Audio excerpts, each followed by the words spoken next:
Richard Jenkins is director of the Federation of Master Builders Cymru. Is it good news for you too, Richard? The weather is affecting us really, really badly, and so any good news is always a help. But at the moment, builders are clever, experienced men. We're used to bad winters, and we're used to dealing with weather when you can't work outside. But this is getting ridiculous now, and I think a lot of people are having a lot of trouble structuring their work plans in order to keep the work inside while the weather's bad. How much of the work that's going to be done is for insurance purposes? I think quite a great deal of it is. However, we have come across cases where, of course, people on some floodplains have found it difficult to get insurance, and that has caused some problems, so we understand anecdotally. So there are issues around it, and when you hear that the average cost of a flooded house is £30,000, I think there's an issue there for insurance companies to address. Now, the way that works in some cases is that insurance companies will order in builders, and not necessarily local builders, will they? They bring them in from all over the country. Is that an issue for you? It can be. It's on rare occasions. We don't find it too often, but frankly, they're not going to travel this sort of distances in this sort of weather. And we do find that generally a local builder will be brought in more often than not by most of the people. Though that's not to say that doesn't happen. It does happen.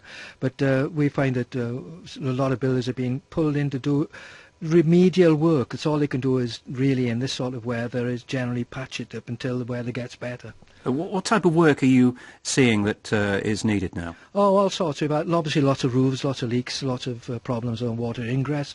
But also we've had one instances where one of our members spent, actually he told me, 9 man days removing sand from a pub. So as the pub go back to business, that's a lot of time. That is 9 man days to remove sand that's blown in. Yes, indeed. And what about the resilience of our structures? I mean, we've a lot of old buildings in Wales, a lot of old houses, haven't we?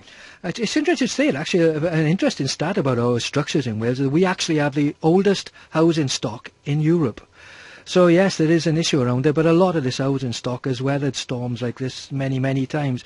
And of course, the issue generally will be with the roofs rather than the structures. Now, I know there'll be people listening to this who'll say, well, one of the problems is I can't get hold of a builder. I can't get hold of a reliable builder. Where do I go? Well, I'm obviously going to say try our website, the FMB website, and you'll be able to put your job on our Find a Builder website, and you should be able to get a reliable, experienced and inspected builder to help you out, to give you a quote on the work, and also turn up in an emergency situation as well. And should people respond to those guys who go around knocking on doors offering to do the work for them? Oh, please don't.